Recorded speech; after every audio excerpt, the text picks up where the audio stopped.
Alright peoples, we are back with the Hobao Hyper SST Nitro 8 scale Truggy. Just giving you a little another follow-up of my experience with this platform so far. Probably burned, I don't know, maybe roughly a gallon or so of fuel through this engine. So just going to give you my little thoughts on this so far. The wheels and tires, you will need to run these adapters. Well, I guess they are adapters. These are 8mm out from the stock ones, which stock ones are, like that. So it's 8mm. You probably could go 6mm because they have them in 2mm increments all the way up to like 14 or something crazy.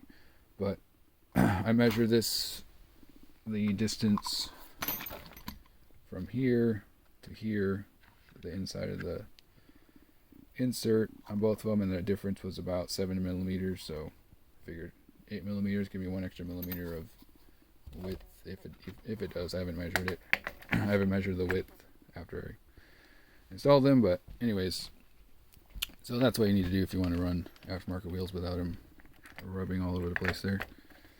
I'll just put that there.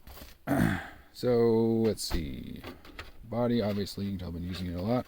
It's good. And there, or down there, that works too. One issue I had was, that's not really an issue, just something that happened. The pin that holds this lid on fell out a while ago. It still holds it, but that came out, so there's nothing holding it in there either. I don't know if I just got like the lemon or what, but wow, tilting sideways here. Yeah, so that happened, but it still stays down, so no big deal. I took out the switch because it failed, as they typically do. But everything else is still working good. Servos are still adequate. They're not super fast, but they're not super slow. They're fine. Fuel tank's working okay. I did have some issues with the tuning getting kind of wonky after I would crash. Sometimes you hit a jump wrong and go tumbling all over the place, land back on the wheels, and usually a tune would be a little bit lean, so I don't know if that's a fuel tank issue or fuel lines or if that's just normal. I don't know. And let's see here, the this here's getting a little melty, but it did get, I was running a little bit lean today. Not intentionally, it's just, that's how it was. And I don't know, maybe that's something to do with it. I don't know. Anyways, so that's happening, but you can get replacements of these fairly cheap, or you can replace the whole thing. So far this engine's been pretty good to me.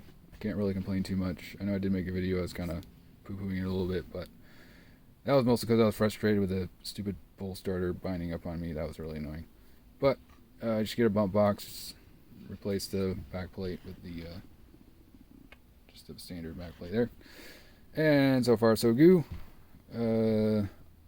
Probably the best thing you can do to this thing in terms of delivering this much power to here is right there. The clutch shoes, which these are the ones that come with it.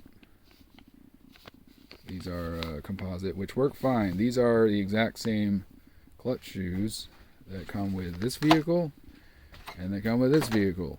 These are both Nitro. They both are 10th scale. Well, this is 12th scale, but that's running a 12 engine, that's running an 18. And they work fine for that power. For that power, these work fine. But for this power, you need something like this. You need some aluminum clutch shoes. This wakes it up a lot, transfers that power a lot better, as pretty much everybody would know who runs 8 scale stuff. Yeah, it just grabs a lot better. And these things wore out fairly quickly too. When I took them off, they were pretty worn for how much I'd run it. So yeah, so you get the engine tuned up right. It's super rich out of the box. I mean, this is the OS car, but with the other one, it's so rich you can barely get it moving. So once you get it tuned up, this thing is a screamer, and it also will make this tank go. You'll drain the tank pretty quick, as is typical with this beastly engine. I haven't had any major issues. I mean, this platform's pretty solid. I did notice a fair amount of flex in the chassis. I'm assuming that's normal. Like I could like almost, you know, warp the chassis. Just kind of. I mean, I know you need some flex, but it seems a little much. But I don't know. Maybe it's normal.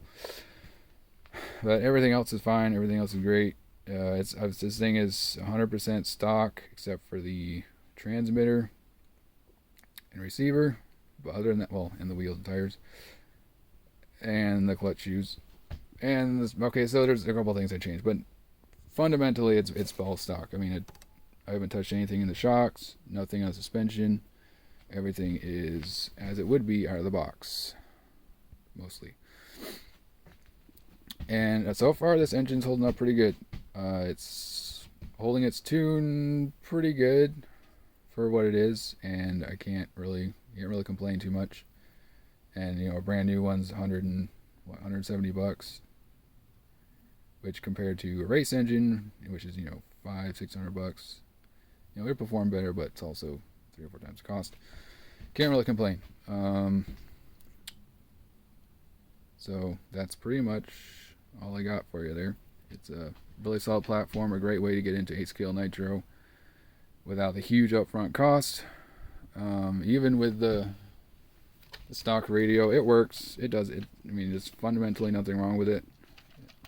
It feels very cheap. It is very cheap, but it will do the job. And yeah, so once you figure out, it takes a little bit of time to get this engine dialed in, but once you do, it'll reward you with a very satisfying 8-scale beast mode, ripping down the straightaway or wherever you're ripping it experience. So yep, that's just my little another update there, and hopefully we'll get some more footages of this thing running sometime. Catch you in the next one.